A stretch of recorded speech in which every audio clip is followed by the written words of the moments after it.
Hey, Courtney from Bhakti Wellness here. I'm in the always beautiful Starlit Yoga in Penticton. I've been trying to think of what I wanted to talk about next or what I'd like to do about next. So this is going to be kind of a two-part video, one philosophy-based and one asana-based. So part one, we'll start with asana, Hanumanasana. One of my favorite poses actually, and it has enabled me to find a lot of truths about myself and about the true meaning behind practice and honoring the space and range of motion that your body provides that's unique to you. I think we spend a lot of time thinking of our limitations instead of thinking about all the possibilities that our bodies can provide us, all the things that we are able to achieve with our body. And so Hanumanasana and Hanumanasana Pret are two poses that I love to play with and I love to explore, and they actually feel really good when I get into them.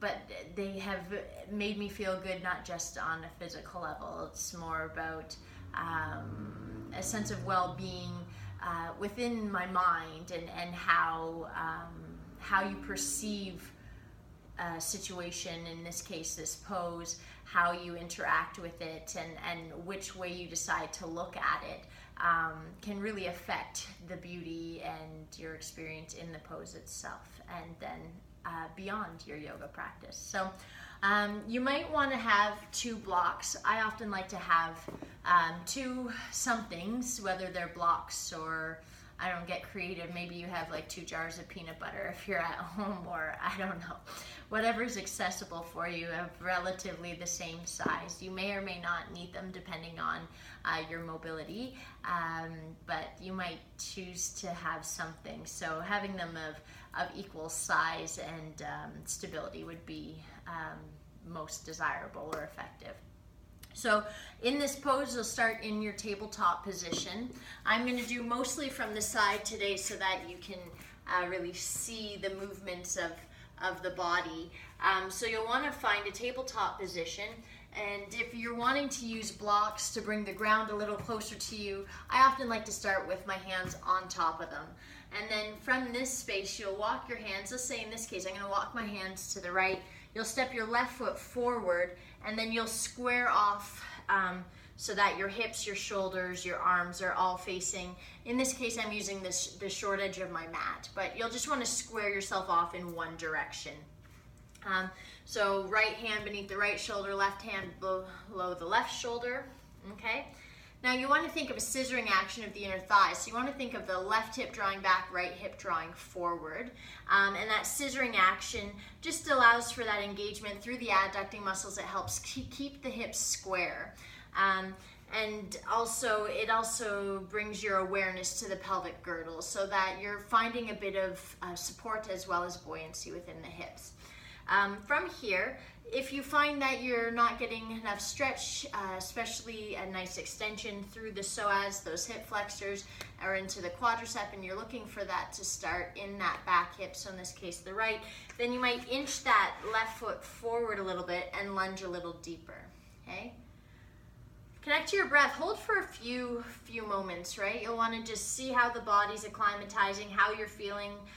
Each day we come to the mat is a new day, so your experience can be quite different from each time you practice. From this space, you're going to start to draw your hips straight back, okay?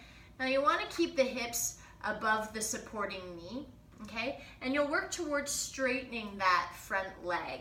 Flexing the foot, dorsal flexion, meaning the top of the foot drawing towards the body, the heel extending away, okay? And for some of you, you might want to choose to have the blocks on a higher setting. You might have them closer to your hips. You might have them closer to the foot. Now, you want to still think of that scissoring action of the inner thighs, so right hip forward, left hip back. Hold for a few breaths. This provides a pretty nice stretch for the hamstring. You might enjoy it, you might not, depends on how you're feeling today. And notice your breath. Now with the scissoring action of the inner thighs, there's a tendency to want to draw your hips to the supported side, so to the right side in this case. So as well as scissoring the inner thighs, you want to center the weight. So even though your left hip's going back and your right hip's going forward, you're also going to want to center your weight a little bit more to the left because the tendency is to collapse to the right side. When you've had enough, you can inhale to come forward, lunging deeply once again, moving from that hamstring stretch to that nice psoas hip flexor stretch, maybe down into the quad, okay? And then to come out, you can walk your hands to the other side, step that knee back, and then start on the other side. So always good to kind of even it out. Squaring the hips, scissoring the inner thighs, maybe finding more extension through the spine if you like. And then when you're ready, shifting your hips back, being sure to keep a 90-degree bend in that back supporting leg. And again, working towards a straight leg. Now your leg might not straighten. If your leg doesn't fully straighten, you can still play with finding that dorsal flexion in your feet, or in that front foot rather, okay? But you may also want to try to keep the foot grounded to work on that extension. So you decide what works best for you. Again, scissoring, so right hip back in this case, left hip forward, making sure you're not collapsing to the left, that you're keeping the weight centered between the two legs. Notice your breath.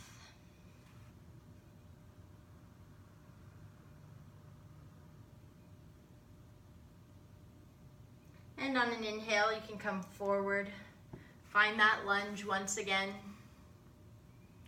And then walk your hands to the left, step that right leg back. Now from here, so that was Hanumanasana prep. Hanuman, known as the monkey god, he is portrayed often as leaping through the air in the splits. So Hanumanasana is known, or the splits are known as Hanumanasana. So again, for this next one, you definitely may need your props. We're going to come into Hanumanasana prep and then into Hanumanasana itself. So coming onto all fours, potentially having the blocks beneath you, okay? Walk your hands to one side. Again, this time I'm going to move to the right to step the left foot forward, okay? And then walking the hands back, finding the depth. That feels good to you for a moment, okay? Then you're going to want to inch the front leg forward, so left leg draws forward. Inch that foot as far as you can. You might tuck the right toes, inch that right leg back, and then you might shimmy that left foot forward. You might tuck the right leg back. And here you come into the split.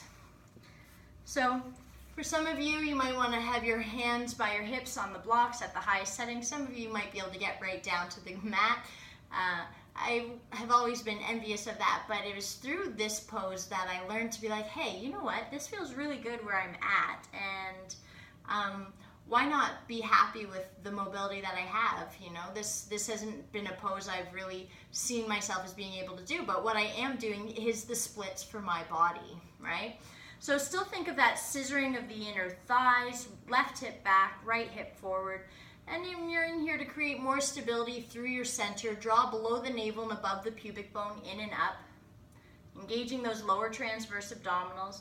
You might even find that you want to stick or wedge your block, I'm losing my balance here, underneath your sit bone on the left, okay?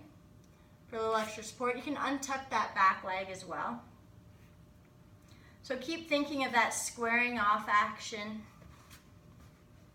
And then when you've held for a few breaths, I always start by drawing that front knee in, or front foot in, and then inching the back leg in. And then from there, coming out of the pose is always taking your time. You might rest, maybe you find child's pose. Just to keep it nice and even, while I'm even demonstrating, I am gonna go onto the other side so that you can work through both sides with me. So you'll come back, this time walking the hands, here I'll turn around and see if that changes. Walk the hands to the left, step the right foot forward, hands on either side, okay? And then work on inching that front foot forward as far as it will go, tucking the back toes, maybe inching that leg back. It's kind of a game of give and take, so you give a little and then you take a little back, right? So from here, You can keep the back toes tucked if you like, or untuck the toes. Think of scissoring the inner thighs, bringing some strength and awareness into the pelvic girdle. Again, hands can be right by the hips. They can be further forward. You can fold forward in this pose, right? It's exploring where your body's inviting you to go today, or where you want to challenge yourself. Keep drawing below the navel, in and up. Draw the shoulders away from the ears. Stay connected to your breath. Again, maybe you want to wedge a block underneath the right sit bone. And then when you're ready, you can draw that front leg forward, the back leg in a little bit. Walk your hands out to the side. You can release the blocks. Maybe you want to find some cat-cows. Marjasana to Vitsalasana. Maybe you want to extend the legs out, give them a little shake. Maybe you want to find some child's pose, right? I always like to invite students to counter in a way that feels good. I'll often make suggestions, but when it comes down to it, there might be something that would really just feel good for your body to counter the movements you've just done, or to find a release that your body's looking for. And so your yoga teacher will, suggest things that have worked for them or that they think would be beneficial. But I also like to say, along with these suggestions, if there's something else you would feel really good to do to counter, in this case Hanumanasana, then go ahead and invite those in, those movements, or potentially stillness. You might want to find Shavasana, or find a comfortable seat and just find stillness and observe and listen and watch the body. I thank you very much for stopping by, watching this video. Again, Hanumanasana isn't about getting right down into the splits and looking like Hanuman himself. It's all about being devoted to your practice and really being honest in your practice and finding each day a different sort of victory. It's really important to play your boundaries, play your edges, explore where your tension sets are, and ask yourself, and through movement and kind of through observation, are these practices safe? If they are, maybe I should be challenging myself a little more. And other days it might be like, I don't feel as stable or safe. What can I do to modify to make this posture serve me? Again, thank you for playing and exploring with Hanumanasana. I hope that you find a little bit of love into the pose, and maybe even challenge yourself. If you said, oh my goodness, I'll never get to do the splits. Do you know I had my golden yogis doing this pose prep today? I've had students, in their 80s working towards Hanumanasana. So you're absolutely able to do it. It just might not look like mine or your neighbors. Anyway, be well, keep smiling, share your smiles with strangers. You never know when you might brighten someone's day. Please do enjoy the rest of yours, and I'm sending you lots of love wherever you are.